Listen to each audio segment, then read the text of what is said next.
Hi guys, today I'm going to go over the Rapier build, the PVE Rapier build for max damage, and what people use in M3s to earn you the top titles and to get you goals in M3s.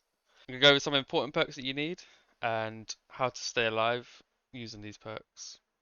Firstly, I'll go over the rotation of which to get the max damage with the Rapier. Ideally, you want to pop 3 bleeds, so a flurry, wipe, flurry, and then that'll pop all 3 bleeds. So I'll go over the build quickly. You want 4 times refreshing. Enchanted Ward and Health will be your best friends for keeping you alive. You need 1 Leech and Flurry. This will keep you alive and I'll show you why. But for every time you do a Flurry, you gain health. And you're pretty much unkillable when you're using the Flurry then. And then I've gone for 4 health as well. With the Rapier, you want to put Disdained Infliction as your final perk when you level it up. I've gone for IG secondary, and again, you can use a musket, a fire staff, an IG. Sometimes you can use a flail even. The secondary is not really important. You should be on your rapier most of the time, but having a good secondary does help in certain situations. For example, in ancient mutations, you can use the ice wall, and you have enemies that dash. They will get stuck there, and it will help keep enemies in check and in line. Then I've gone for Empower and Toast on the earring. Thrust damage, hearty, and leeching. More leeching's always good. And then empowered on my amulet. So when I apply empowering whilst using a potion, I gain 10% extra damage, and this lasts 8 seconds. However, with this, it lasts an extra 34 seconds, so you'll be empowered for the majority of the fight. So you drink a mana potion, start your fight.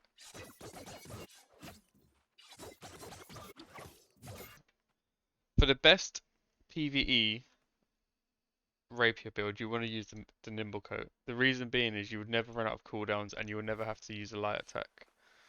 I'll show you an example. If you try to do this with the Attuned Leather Pants, you will not be able to do it.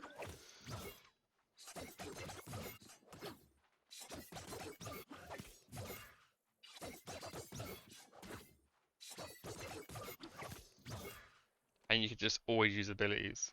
So then, now I'm going to go over the attribute points.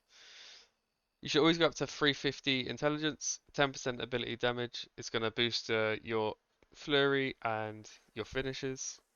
Then you've got 25 focus for the extra cooldowns, and then put the rest in int as your weapon scales off dex and int. You'll get higher damage with int over dex.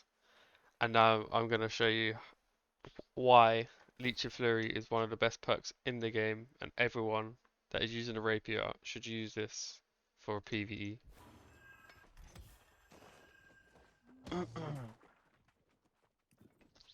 Now I can show you how this works against multiple enemies and how I'd use my secondary. This is for solo gameplay. However, if you had a tank, this would be a lot easier because he would be taking the aggro and you'll be hitting them in the back. So the cooldowns might not work as fast, but look there. You can use your heart rune, put some burns on them. Look at my health. It's hardly ever going to go down. Plus with the bleeds, you just one-shot everything. So now I'm low on health. What do I go do? I find an enemy and I leech. Back to full health, dead. Now I'm going to go over the Attuned Leather Pants build. This is a slightly different, but pretty much the same. Gone 350 in, 25 focus, 25 strength, and 280 dex. You can go 25 con. I don't think it's needed with Leech and Flurry pieces on your gear, but it's better to be safe than sorry sometimes.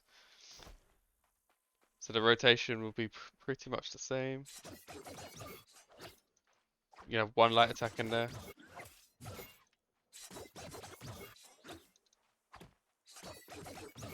That's the difference between Nimble Coat and Attuned Leather Pants. You have 0 light attacks. So and this is why I went into 25 strength just for the light attack damage. It might boost that a tiny bit, or you could just put it into dex, either or. works fine. Sometimes you don't get your cooldowns back because you miss your flurries, and sometimes the light attack, you do a lot more light attacks. 25 focus, 350 int, and the rest index. Now, one thing that's important, when you're playing attuned leather pants, you can wear one medium gloves, helmet, or boots. For this scenario, I went for the gloves. I made Gorgonite sandals with health, each flurry, giant ward.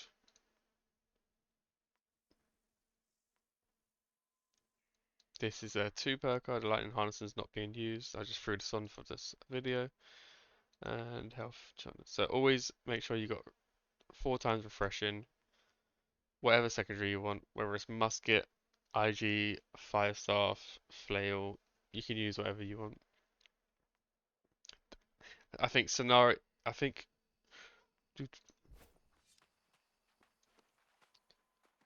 now let's go over weight. For the attuned leather pants, you do not have to go full light. You have up to 12.6, so you can use one medium piece of gear. These have to be boots, gloves, or the helmet. It cannot be chest, otherwise you'll be going over to medium and you'll be doing less damage. So for in this scenario, I went for gloves.